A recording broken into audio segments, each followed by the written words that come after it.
Like to make a short announcement. Well, two.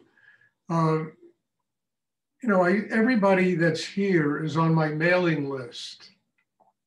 I have a MailChimp mailing list. And if you don't happen to get the invitation, check your spam folder, check your junk mail, it might wind up there. Sometimes computers do that. The email does that. And if it's not there, then just send me an email and I'll send you a separate invitation. But everybody should be on that mailing list, and it should work for everybody. And sometimes it doesn't, so just let's do it that way. Second thing is that there'll be no meditation class tomorrow evening. I have to have another treatment for this eye of mine, and it's impossible to teach the class after I have that. But there will be a class on Wednesday, and hopefully people will attend. So please, everyone, try and work really deeply inside. We'll have a meditation class, and then if anyone has any questions they would like to ask, I will be happy to try and answer them. Muted, everyone, and if anyone has a question, I'll be happy to try and answer it.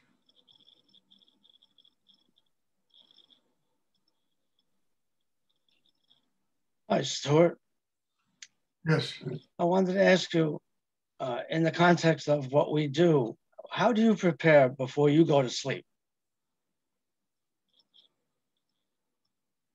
Well, look, I listen to a lot of music now. Last night I was listening to Gregorian chants, which are very soothing and really relax the mind. They're wonderful chants that were probably from the 12th century.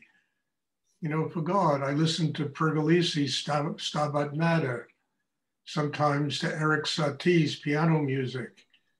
And all of this stuff is just a way of relaxing myself and letting myself fall into a deep sleep. Read a little bit, sometimes meditate. But I've learned about these things and I use them in my life. I mean, I'm telling you that this YouTube is staggering, and the collection of music that's on YouTube is beyond all human comprehension, and it's free. You can just go there and get it, and if you know how to choose, you skip all the commercials and everything else that they, try to get you with. But that's what I do. I listen to my breathing. I sometimes so hum.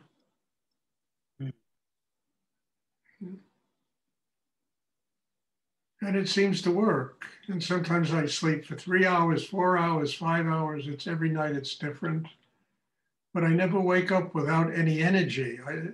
There's always that force of energy that flows through my body, my mind, and that's from years and years and years of doing this meditation practice, having built a chakra system that is open all the time to receive God's energy.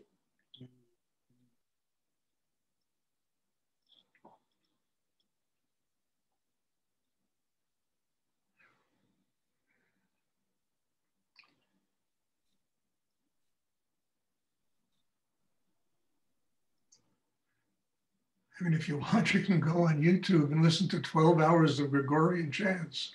If you want to do that, it'll relax you, I promise you. It's very beautiful, singing to God. Not necessary. I don't usually listen to that one. Does anyone else have a question they would like to ask? First, I just want to say that I used to dance to Gregorian chants as a teenager, so that warmed my heart. Thank you for sharing that. And can you speak to patience? I know you spoke about being patient, but could you just speak a little bit too about being patient or patience in general? Wendy, if you just think about it, what choice do you have? You understand? what we are dealing with in trying to grow is energy that is infinite in the universe. Each and every one of our systems is only big enough to take in so much. So we need to have patience, and we need to not only just have patience, but in doing the inner work with patience, it teaches us how to grow step by step by step by step. And patience is one of the keys, just simply saying, I cannot absorb right now infinite energy in the universe. I've been working at this a lot longer than all of you, and I recognize that. And you have to recognize what your limitations are and then have patience with yourself. But not just say, oh, I'm going to be patient and it'll come. I will be patient and I will work on myself. And I will take this a step at a time. And that's a major part of growing, of learning, of really developing consciousness in yourself that enables you to truly have a spiritual life. So I think that this is an important thing. I mean, most people they want everything in 2 weeks. I remember when I built that house in Texas, every time I went up to them, we'll be finished in 3 weeks. It took 8 months from the day they told me we would be finished. And it taught me patience. Everything in its time, in its cycle, when it needs to be completed. And then you complete it in a 5-star way, in a very good way. And you can move on in your life to the next thing that requires patience, or the next thing that requires patience. And I think, to me, that is one of the keys to having a spiritual life. Recognizing your limitations, having patience with yourself, but doing the work, working on yourself every day. And then you look back and you see, where have I come from? And that really is a major measure of one's growth. Where have I come from? What was I like 2 years ago? What was I like 6 months ago? How has my life changed? What kind of growth has taken place inside me? And that'll give you patience, because then you realize, okay, I got to take this a step at a time. And then the growth really, it becomes, well, for a better word, it solidifies. It becomes permanent inside you, And it's not just something like people that, one of the things that used to drive me crazy is people always telling me about all the retreats they do. They go to this thing and that thing and that thing. And you look in their eyes and it's like there was vacancy in their eyes. Nothing was permanent. It's just bouncing from thing to thing to thing. Instead of working on something until you master it. And then letting it take you to the next level and the next level and the next level.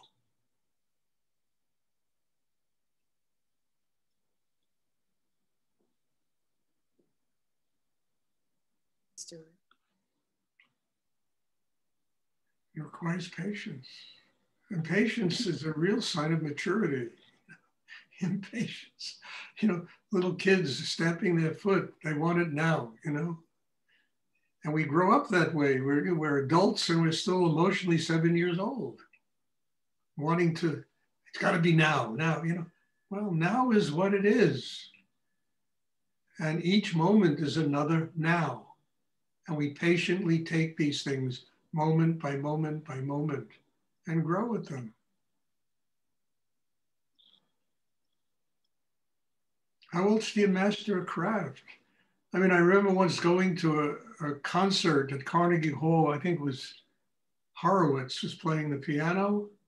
And he went with one finger, boom, on one note, and it filled the entire concert hall.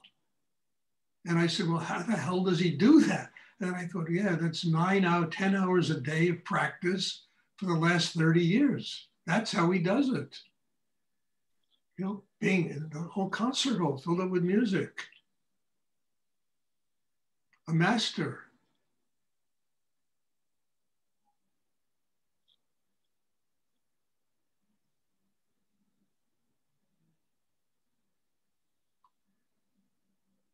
Does anyone else have a question they would like to ask?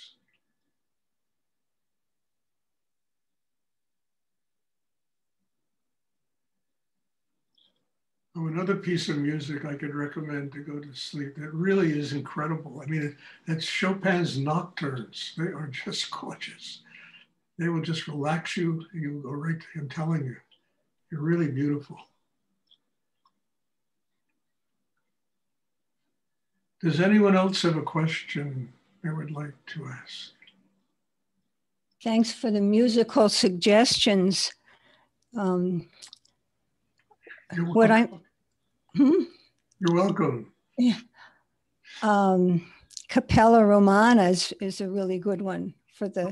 Well, let's not go into this. I'm not going to go into it. So, what's your question? My question is that I'm still grappling with being such a dilettante. I'm so enthusiastic about so many things, and I'm trying to be mature about it and let go. I'm working with how do I let go of these things that I have to let go of? If you let me answer the question, I will try to, why are you a dilettante? Because you really enjoy lots of things and you have a desire to really attain many things.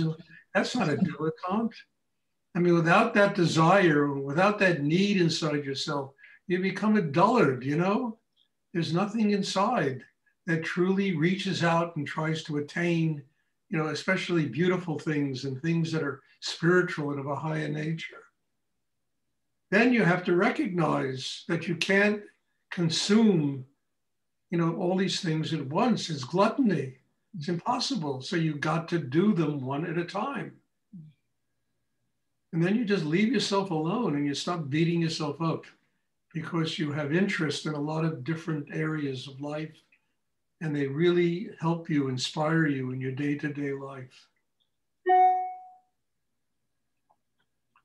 The important thing is the realization, I cannot consume all of this at once. I mean, I've told you that story many times about when I used to teach in that halfway house in Fort Worth, Texas, with these juvenile delinquent kids. And I was talking to them and they were, very impatient, these kids. And, they had a lot of really intense energy. And I said to them, I'll never forget, I said, if you were in the middle of a desert and you were starving to death and you smelled a hamburger about a mile away, there's nothing that would keep you from getting to that hamburger and eating it. And it's the same thing I said, when you want a spiritual life, you have to overcome all the resistance. So one kid raises his hand, I'll never forget this kid as long as I live. And he said, yeah, but if you ate the hamburger at once, you would probably die on the spot. If you were starving, I'll never forget that kid. And he's right. I looked at him, I started to laugh and I said, yes, you're right. You can't consume everything at once, but you can open and receive things at a time. You can't consume the cosmos in one gulp, but you can slowly build a system that allows you to take in more and more of spiritual energy, more and more of the arts, more and more of life, more and more of whatever interests you in this life. Technology, science, whatever it is. But to have, no desire to do these things, your whole system dies inside. There's got to be some kind of thing that inspires us, to work every day.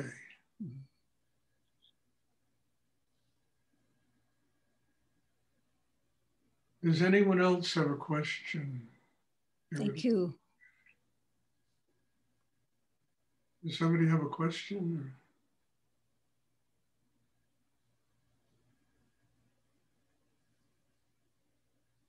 Okay, as I said earlier, there will be no class tomorrow. There will be a class this coming Wednesday. I have to have this procedure done and I won't be able to teach a class tomorrow. So God bless you all. Thank you for being here, for doing this, and for allowing me to share whatever I've learned in my life with all of you and take it home. Take it deep inside, let it work for you. And I'm very grateful we can do this. I really am. This is just a blessing to me, and it's a miracle that in the midst of this COVID thing, we sitting here on Zoom, connecting with people all over the Western Hemisphere here. It's really something extraordinary. So thank you. God bless you all, and I will see you all hopefully on Wednesday. Thank you. Thank you, Stuart. Thank you, Stuart. Love you. Stuart. Thank you.